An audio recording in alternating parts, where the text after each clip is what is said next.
and we're here tonight for the launch of this book, Killing Corbynism, Zionism's War on Socialism. There's a whole long background there in terms of the pro-Israel lobby, the global Zionist movement, and specifically the Israeli government and its involvement in trying to stop a socialist MP becoming the Prime Minister of Britain, and in my view, successfully doing that.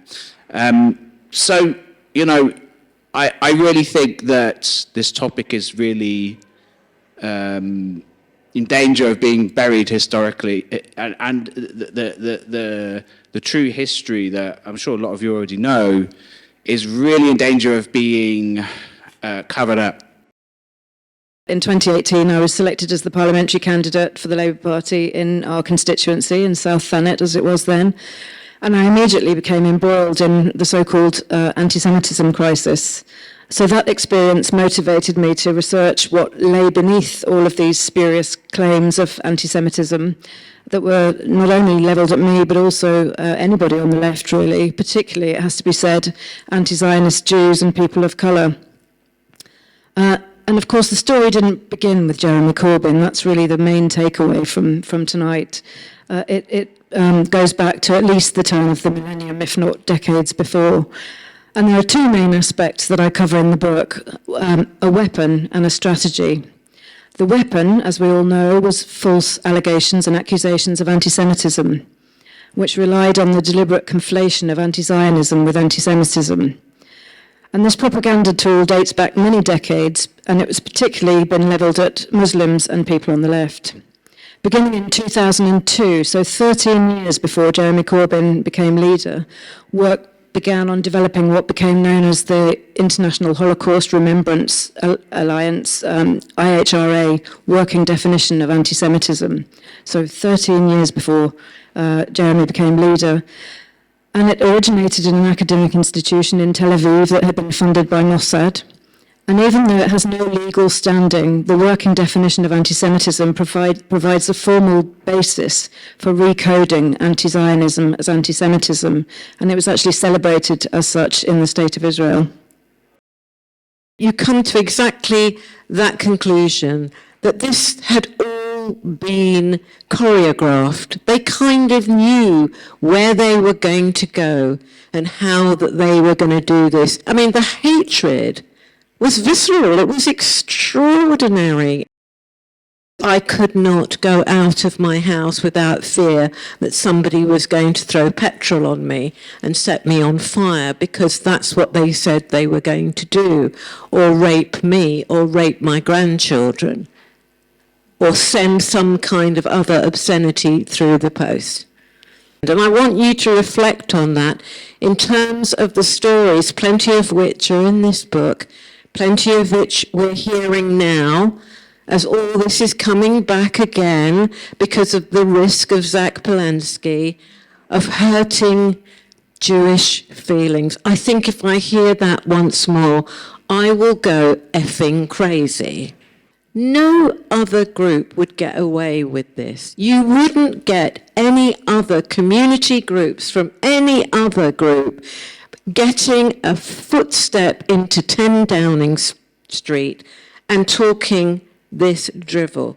And how did they do this? Well, because they had the support, and not just the financial support, but the diplomatic support, the Secret Service support, and the media support for what they were doing. So you're talking not just about a compliant media, but is a media that is part and parcel of the hegemonic structures. And that's why people like you and people like you and people like me will never get anything actually published by a big house. And we will never be interviewed by Panorama for our points of view.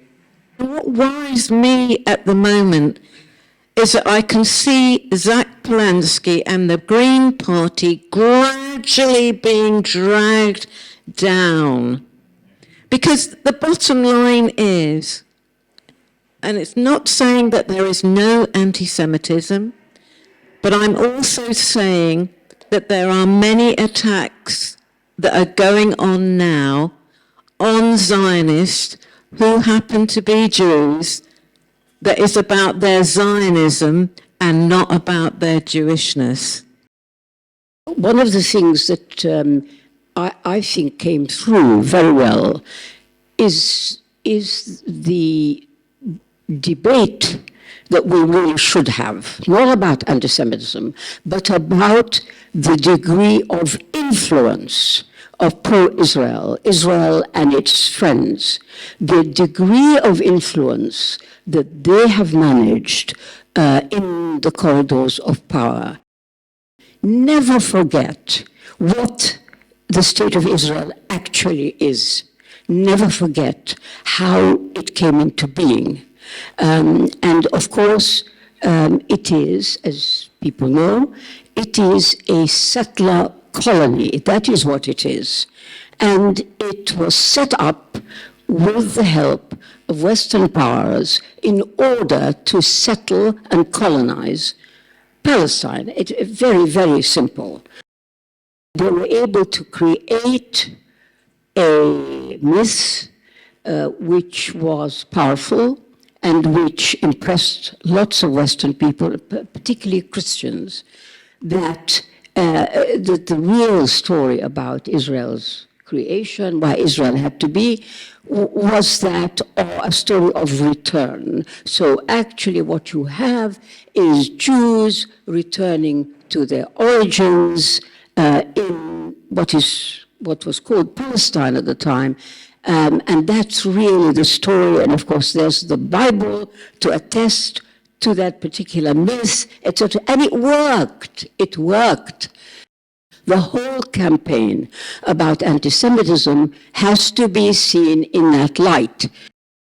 I cannot think of anything more inept, ill-advised, and downright stupid than to actually take the Zionists seriously. That is what they want. That's what they want you to do. And in reality, the only thing to have done, well, the really crucial thing to have done was very much at the beginning, when they started implying anti-Semitism and so on, is show them the door. End of story. This is how it should have been handled.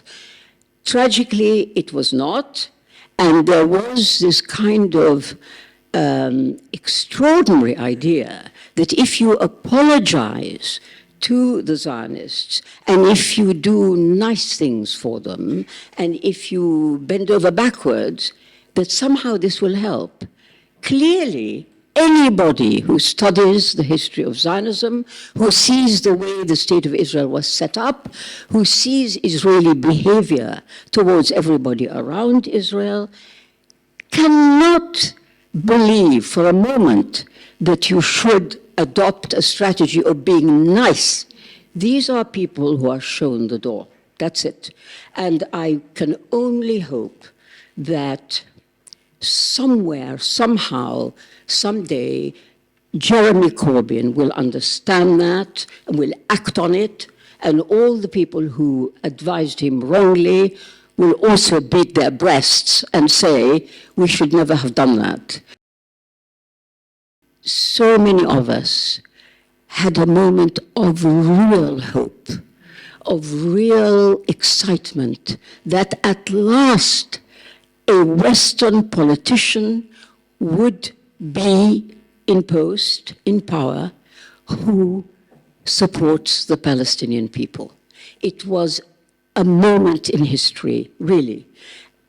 It never happened. And I cannot forgive him and the people who advised him for that. Sorry.